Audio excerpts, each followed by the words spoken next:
Magandang araw po mga idol. Ako po pala si Manila Boy TV, Point 27 ano.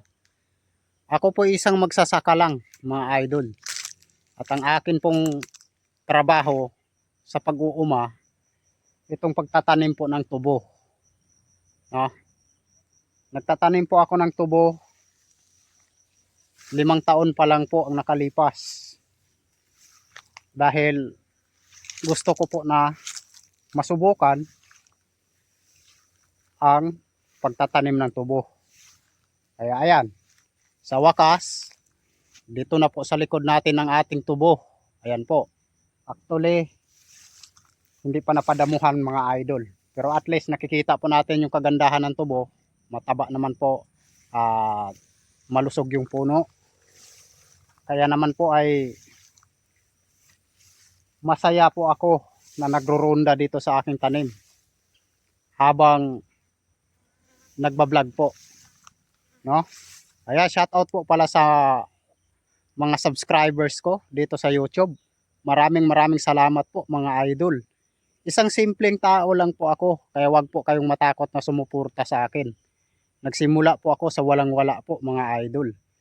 Hanggang sa magkakaroon ako ng ganito. At yun po palang kinikita ko po dito sa aking pagbablog ay tinutulong ko po sa ating mga kababayan na mas higit pa pong nangangailangan. Yun po yan mga idol. So tuloy po tayo sa topic dito sa pagtatanim ng tubo. Ito po pala ang similya nito mga idol, itong tubo ko. Ito po siya ang 524. No? Mahaba po to, tsaka mga malalaki po yung puno nito. No? Kaya ayan. Kita naman po natin ay napakaganda po niya. Palapitan po natin. Ayan. Ayan po yung aking trabaho mga idol. Sa mga hindi po nakakaalam, farmers lang po talaga ako. Yung makikita po natin na meron po tayong dala ng mga sasakyan, yung mga sports car natin. Yan po mga idol, driver lang po ako doon. Pero ito talaga yung meron po akong isang sasakyan na sports car po. Pero yun lang po yun. Hindi po yung lahat-lahat po na makikita nyo na dinadrive natin, minamaneho. Hindi po sa atin yun. Driver lang po tayo doon. Ito kasi, ito talaga yung ko. Kumbaga, ito talaga yung pangkabuhayan ko po. Itong pagtatanim ng tubo. Dahil, nung una po kasi, ito dati, tinataniman ko po to ng palay.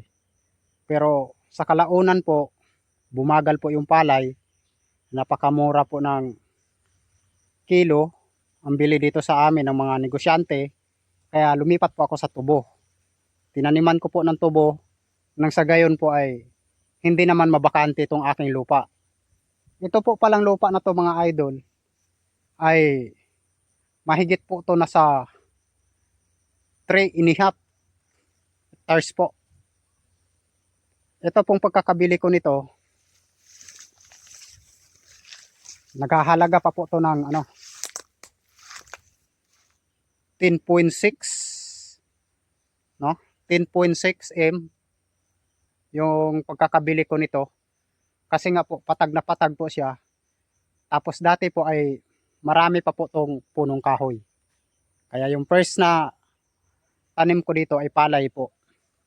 Hanggang sa dumating sa punto na mura na po yung palay, kaya lumipat po ako dito sa pagtatanim ng tubo. No?